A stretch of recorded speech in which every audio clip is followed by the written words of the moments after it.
ಖರ್ಗೆ ಅವರ ತವರು ಜಿಲ್ಲೆಯಲ್ಲಿ ಏನಾಗ್ತಾ ಇದೆ ಅನ್ನೋ ಪ್ರಶ್ನೆ ಇದೆ.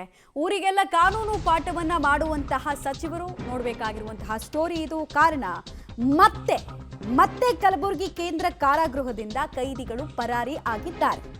3 ಸಜಾ ಕೈದಿಗಳು, ಅದು ಕೂಡ ಇವರು ಟ್ರಯಲ್ ಅಲ್ಲಿದ್ದು ಅಂಡರ್ ಟ್ರಯಲ್ ಅಲ್ಲಿದ್ದಂತಹ ಕೈದಿಗಳಲ್ಲ, ಕನ್ವಿಕ್ಷನ್ಗೆ ಒಳಪಟ್ಟಿರುವಂತಹ ಕೈದಿಗಳು ಎಸ್ಕೇಪ್ ಆಗಿರೋದು.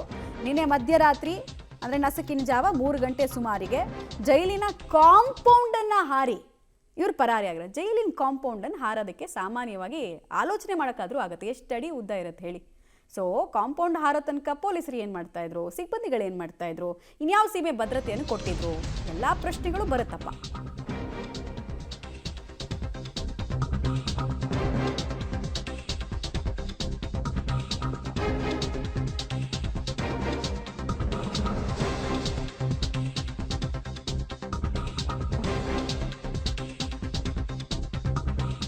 ಮಸ್ತಾನ್ ಸಂತೋಷ್ ಸಾಗರ್ ಪರಾರಿಯಾದಂತಹ ಕೈದಿಗಳು, ಕಾರಾಗೃಹದಿಂದ 3 ಕೈದಿಗಳು ಪರಾರಿಯಾಗೋದಕ್ಕೆ ಅಲ್ಲಿರುವ ಸಿಬ್ಬಂದಿಗಳು ಸಾಥ್ ಕೊಟ್ಟಿರುವಂತಹ ಅನುಮಾನಗಳು ವ್ಯಕ್ತವಾಗ್ತಾ ಇದೆ.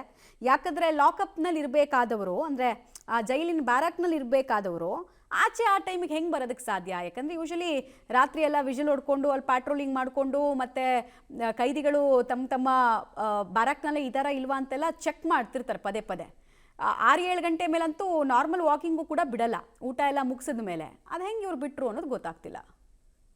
ಡೀಟೇಲ್ಸ್ ಕೊಡ್ತಾರೆ ಪ್ರವೀಣ್ ರೆಡ್ಡಿ.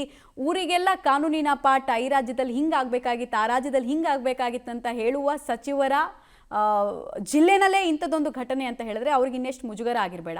ಇಲ್ಲಿ ಏನು ಆ್ಯಕ್ಚುಲ್ ಆಗಿದ್ದು, ಯಾರ ಮೇಲೆಲ್ಲ ಅನುಮಾನಗಳಿದ್ದಾವೆ, ಈ 3 ಜನರ ಬಗ್ಗೆ ಏನು ಕ್ಲೂ ಸಿಕ್ಕಿದೆ, ಸದ್ಯಕ್ಕೆ ಹುಡುಕೋ ಪ್ರಯತ್ನ ಯಾವ ರೀತಿ ಆಗ್ತಾ ಇದೆ? ಹೌದು ಮಮತಾ, ಏನಂದ್ರೆ ಗೃಹ ಸಚಿವರ ತವರಲ್ಲಿ ಒಂದರ ನಂತರ ಒಂದು ಎಡವಟ್ಟುಗಳು ಆಗ್ತಾನೆ ಹೋಗ್ತಾ ಇದೆ. ಯಾಕಂದ್ರೆ ಇತ್ತೀಚೆಗಷ್ಟೇ ಅಫ್ಜಲ್ಪುರ ಪೊಲೀಸ್ ಠಾಣೆಯಿಂದ ಪೋಕ್ಸೋ ಪ್ರಕರಣದ ಆರೋಪಿ ಎಸ್ಕೇಪ್ ಆಗುವಂತಹ ಪ್ರಕರಣ ಮಾಸುವ ಮುನ್ನವೇ ಈಗ ಕಲಬುರಗಿಯ ಕೇಂದ್ರ ಕಾರಾಗೃಹದಿಂದ 3 ಸಜಾ ಕೈದಿಗಳು ಪರಾರಿಯಾಗಿರುವಂತಹ ಘಟನೆ ನಡೆದಿದೆ. ಅಂದರೆ ಸಂತೋಷ್ ಮತ್ತು ಸೇರಿದಂತೆ ಒಟ್ಟು 3 ಜನ ಏನು ಕೈದಿಗಳಿರ್ತಾರೆ. ಒಂದು ಬೀದರ್ನಲ್ಲಿ ನಡೆದಂತಹ ಕೊಲೆ ಪ್ರಕರಣ ಸಂಬಂಧ ಈಗಾಗಲೇ ನ್ಯಾಯಾಲಯದಲ್ಲಿ ಅವರ ಮೇಲೆ ಆರೋಪ ದೃಢಪಟ್ಟಿರೋದ್ರಿಂದ ಅವರಿಗಾಗಲೇ ಶಿಕ್ಷೆ ಪ್ರಮಾಣ ಕೂಡ ಪ್ರಕಟವಾಗಿದೆ. ಅದಾದ ಬಳಿಕ ಅವರನ್ನು ಕಲಬುರಗಿಯ ಕೇಂದ್ರ ಕಾರಾಗೃಹದಲ್ಲಿ ಶಿಫ್ಟ್ ಮಾಡಿದ್ರು.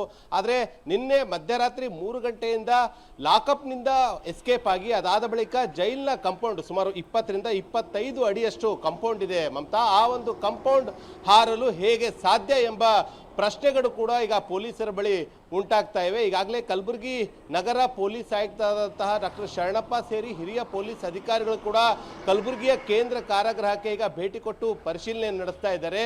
ಪ್ರಮುಖವಾಗಿ ಈ ಒಂದು ಪ್ರಕರಣವನ್ನ ನೋಡೋದಾದ್ರೆ, ಎಂಟೈರ್ ಆಗಿ ನೋಡೋದಾದ್ರೆ, ಈ ಒಂದು 3 ಜನ ಏನು ಸಜಾ ಕೈದಿಗಳು ಪರಾರಿಯಾಗಿದ್ದಾರೆ. ಈ ಒಂದು ಕೈದಿಗಳು ಪರಾರಿಯಾಗೋದಕ್ಕೆ ಅಲ್ಲಿನ ಕೆಲ ಸಿಬ್ಬಂದಿಗಳು ಕೂಡ ಸಾಥ್ ಕೊಟ್ಟಿರೋದು ಸದ್ಯ ಈಗ ಮೇಲ್ನೋಟಕ್ಕೆ ಕಂಡು ಬರ್ತಾ ಇದೆ. ಯಾಕಂದ್ರೆ ಸರ್ವೇ ಸಾಮಾನ್ಯವಾಗಿ ಬೆಳಗ್ಗೆ 6 ಗಂಟೆಗೆ ಎಲ್ಲಾ ಕೈದಿಗಳನ್ನು ಲಾಕಪ್ನಿಂದ ಹೊರಗಡೆ ಬಿಡ್ತಾರೆ. ಅದಾದ ಬಳಿಕ ಸಾಯಂಕಾಲ ಸೂರ್ಯಾಸ್ತವಾದ ಬಳಿಕ ಸಾಯಂಕಾಲ 6 ಗಂಟೆಗೆ ಎಲ್ಲಾ ಕೈದಿಗಳನ್ನು ಕೂಡ ಬ್ಯಾರಕ್ನಲ್ಲಿ ಅಂದ್ರೆ ಲಾಕಪ್ನಲ್ಲಿ ಹಾಕಲಾಗುತ್ತೆ. ಅದಾದ ಬಳಿಕ ಕೌಂಟಿಂಗ್ ಕೂಡ ಮಾಡಲಾಗುತ್ತೆ, ಎಷ್ಟು ಜನ ಕೈದಿಗಳು ಒಳಗಡೆ ಇದ್ದಾರೆ, ಎಷ್ಟು ಜನ ಯಾರಾದ್ರೂ ಮಿಸ್ ಆಗಿದ್ದಾರಾ ಅಂತ. ಅದಾದ ಬಳಿಕ ಪ್ರತಿಯೊಂದು ಸೆಲ್ಗೂ ಕೂಡ ಒಬ್ಬೊಬ್ಬ ಸಿಬ್ಬಂದಿಯನ್ನ ನೇಮಕ ಮಾಡ್ತಾರೆ. ಅದರ ಮೇಲ್ಗಡೆ ಇರುವಂತಹ ಉಸ್ತುವಾರಿ ಆಫೀಸರ್ಸ್ ಗಳನ್ನ ಕೂಡ ನೇಮಕ ಮಾಡ್ತಾರೆ. ಇಷ್ಟೆಲ್ಲ ಒಂದು ಪ್ರಕ್ರಿಯೆಗಳಿದ್ರೂ ಕೂಡ ಇಷ್ಟು ಜನರ ಕಣ್ಣಿಗೆ ಮಣ್ಣು ಎರಚಿ ಈ 3 ಜನ ಕೈದಿಗಳು ಹೇಗೆ ಪರಾರಿ ಆದ್ರು ಎಂಬ ಪ್ರಶ್ನೆ ಈಗ ಸರ್ವೇ ಸಾಮಾನ್ಯವಾಗಿ ಮೂಡ್ ಬರ್ತಾ ಇದೆ. ಯಾಕಂದ್ರೆ ಕಲಬುರಗಿಯ ಕೇಂದ್ರ ಕಾರಾಗೃಹದಿಂದ ಈ ಹಿಂದೆ ಸುಮಾರು 3-4 ವರ್ಷಗಳ ಹಿಂದೆ ಏನು ಒಂದು 2 ಕೈದಿಗಳು ಪರಾರಿಯಾಗಿದ್ರು. ಅದಾದ ಬಳಿಕ ಮತ್ತಷ್ಟು ಭದ್ರತೆಯನ್ನು ಹೆಚ್ಚಿಸಲಾಗಿತ್ತು.